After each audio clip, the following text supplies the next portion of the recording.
Hello, my name is Ryan Trujillo and welcome back to my YouTube channel. In today's video, I want to talk about how running a band sucks, or it can suck. Okay, I'm not saying that it's not rewarding and doesn't come with all kinds of amazing stuff, especially if you're doing original music. I just remember that when I started leading a band, I kind of was surprised to discover oh, some of this sucks. Being the one making the decisions can kind of suck. I just want to play music. Most bands, at least at a smaller level, like Taylor Swift probably has managers throughout the hierarchy that handle this and that. But at a small level, when you're down here at the local level, like those of us who are just out booking clubs, parties, or whatever, more often than not, it all kind of falls on one person. And being that person can be a lot. For me personally, being that person, the person steering the ship, taught me a lot about being hired by somebody, realizing okay, I don't want to send stress up the ladder to this person because they're dealing with a lot more than I'm seeing. So what does the band leader or the person tasked with coordinating stuff have to deal with? Well, first off, they have to communicate with a bunch of different musicians. It's not a lot of fun to send a bunch of text messages and emails to artists asking for their time. Okay, are you guys available on this Thursday of this week? Oh, so-and-so is not available. Okay, well, let me see. How about Friday at this time? Oh, well, so-and-so is not available at that time. Okay, well, could we make the following Saturday work? Or that whole process, oh, God, it sucks. It sucks, but it's what makes projects move. A project is much more than desire and artistic ability, talent, or whatever. There's also circumstances. You gotta get people in the same room and someone's gotta tell everyone where to be. So in a most general sense, you've gotta be the one coordinating and making sure that everybody has the same information so that they arrive at the right time or whatever, and can use the time to rehearse or play or whatever it is they're doing. But okay, so you've coordinated with your musicians, you've got time set aside where you can all get together to practice, rehearse, whatever. And now you gotta figure out what you're gonna play. Maybe you wanna play standards, maybe you wanna play original tunes, maybe you wanna play original arrangements of standards. All of this needs to be decided on, and either recordings need to be sent out for people to learn from. If everybody reads music like we do in my groups, somebody's got to sit down on Sibelius and write everything out, or Finale or music score, right? And make sure that everything's super, super clear. Otherwise, when you get together to rehearse, you run into all these problems okay, we need to clarify this on the chart, we need to clarify this, or maybe people learn things from different versions. Cleaning up this part of the band leading process can do a lot for the efficiency of the project as a whole. Because time is money. Time is money. And the less time you need rehearsing, the more you can go straight to okay, well, let's book shows. We're ready to play. We're ready to do the music thing for people. Okay, so now the band leaders got to find shows. They got to put on the promoter hat. Now, this is a pretty interesting job, and I could definitely make videos talking just about this, so I won't say too much.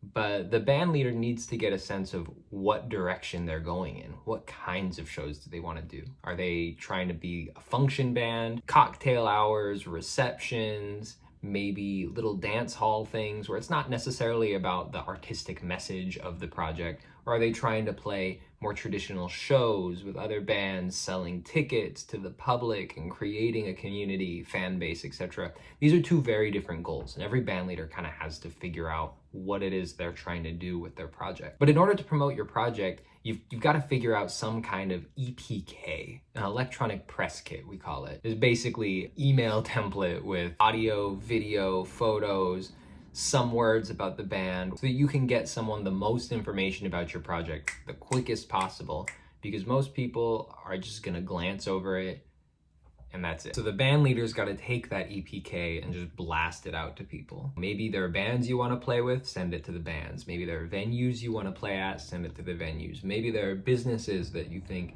might aesthetically be the right fit for your band. They have live music, or maybe they don't. You just send it out. You never know, so-and-so might know somebody who's putting on an event or doing a party, and you just want your group's name to be the one that comes up in the conversation when the decisions are getting made. And this is tough. This part of being a band leader is one of my least favorites. You've got to be ready to take rejection. People aren't going to be immediately interested in your thing most of the time. It's kind of like dating on Tinder for a guy right now. Like you can't overthink each swipe, because statistically, most of those swipes aren't going anywhere.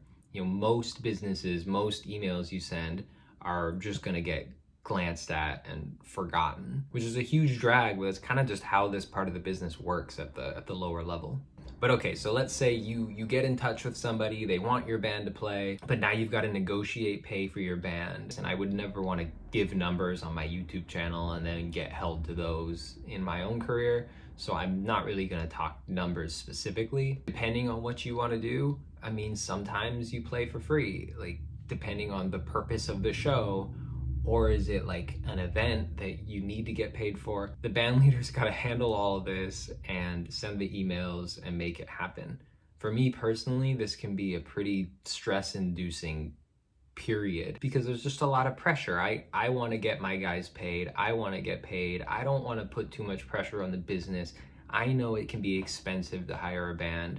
So this whole negotiating process, I don't personally really like. I've gotten better at it as I've done it more. But voila, if that works out and you've got something on the calendar, you just got to get your people there to play. You still got to select your set list, right? And make sure everybody knows how to get into the building. What is parking like? What is all of this needs to be communicated, and you kind of have to be ready to answer your phone if someone screws up, or maybe something happens last minute and you have to get a sub.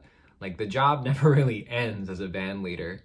Then you get to the gig and you've got to be the one potentially counting off songs and saying, oh, well, now we're going to do this and now we're going to do this. And maybe you need a certain amount of flexibility for different factors, or maybe not. Maybe it's just putting on a show and playing top to bottom, in which case you just want to make sure things run smoothly and are nice and entertaining, right? And then last of all, maybe you've got to pay your band, right? Maybe you've got to send out the Venmos, and depending on the scale, the level with which you're doing it, this becomes a tax thing. And that can be a whole other headache, but I don't want to talk about that right now. But yeah, in summation, basically everything I've been talking about normally falls on one person.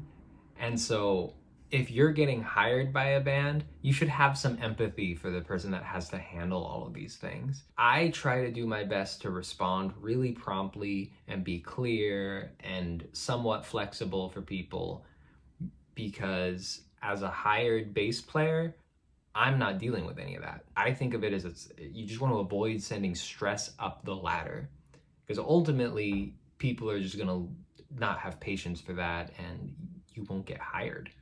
Like, no one wants to hire someone that stresses everyone out, that is periodically 20 minutes behind the call time and then forgets their music stand or forgets their iPad or screws up endings to songs, or, right? All of these things just send stress up the ladder to whoever it is that's figuring that stuff out. They don't want to disappoint the venue, because that's the person who's paying them, which is going to pay the band. And so, yeah, basically, all this kind of sucks, but if you tough it out, you get to do the coolest thing in the world, which is go out and make people feel good with music. So blessed be the band leaders that handle all this stress and create work for musicians and bring music to our communities.